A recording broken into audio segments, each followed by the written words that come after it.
सियान हो गई, समय पे लड़की के शादी कर दिया तो बड़ा बढ़िया हुई। हमने कहा बाबूजी का कहत रहो, तू जा आज पूछिए खातिर लड़का ठीक करके आओ। हम कहनी बाबूजी कब बरिस का लड़का ठीक कर दे। आनंद मोहन जी कहले मैं जानते बड़ा बेटा 1900 कन्या 20 बर 19 बरिस के लड़की तो जाके 20 बरिस के लड़का ठीक करके आओ।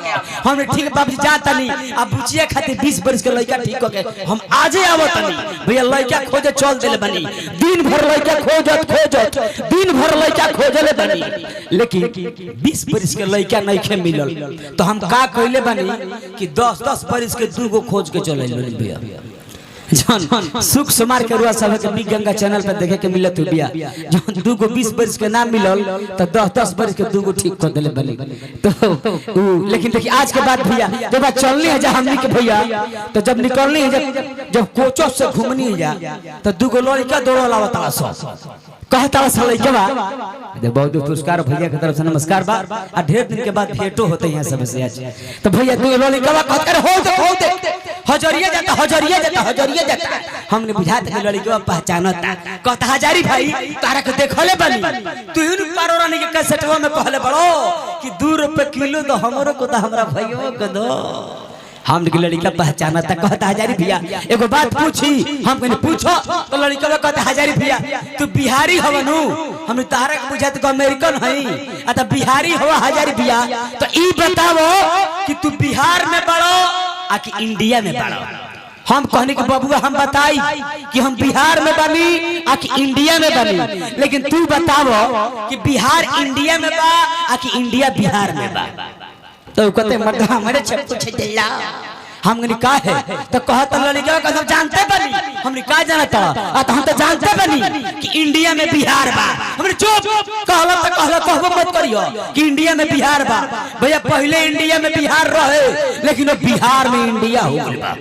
वो कहता कैसे, हमने कैसे जौना के नामे बिहार हमनी के देश के दुलरुआ राज भैया जौना के बिहार राज कहीं न जाए ऐसे बिहार में इंडिया बा इंडिया में बिहार नहीं के। वो कहता कैसे, हमने कैसे जौना के नाम है बिहार यानी कि BIHAR बिहार यानी कि B से भारत, I से इंडिया, H से हिंदुस्तान, A से अर्जावर्त, R से भूतपूर्व राष्ट्रपति हम के बिहार करोल से राजेंद्र प्रसाद जी का बिहार। ऐसे बिहार में इंडिया में इंडिया में बिहार नहीं खे। ये तो भैया खुशी वाला बात बा, बाकी दुखों वाला बात बिहार में बा।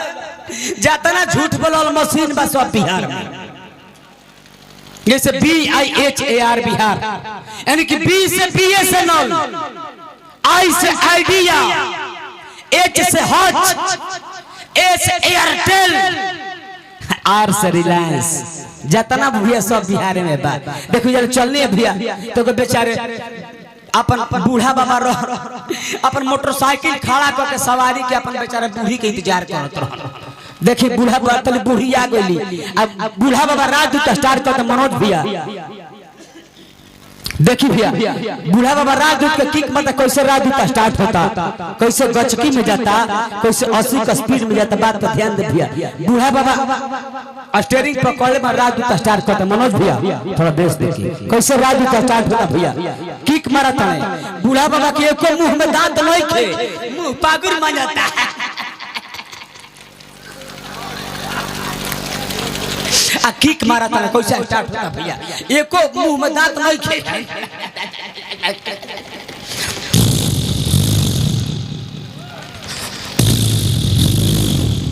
तेलवे नहीं छोड़िले का अभी अब स्टार्ट होता कैसे स्टार्ट होता भैया बेस भैया कैसे रात का स्टार्ट होता भैया।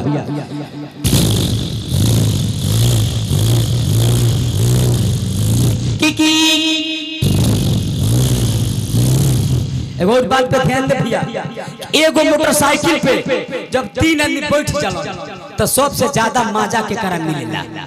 एगो मोटरसाइकिल पे 3 आदमी बैठ मिले, एगो पीछे एगो बीच एगो चलावे वाली। जब पीछे बैठल रेला देले बा कबर चल चल चल अब पीछे से टेल ले कबर चल बरखा निकला देखे जाएगा कबर अब पीछे से टेल ले।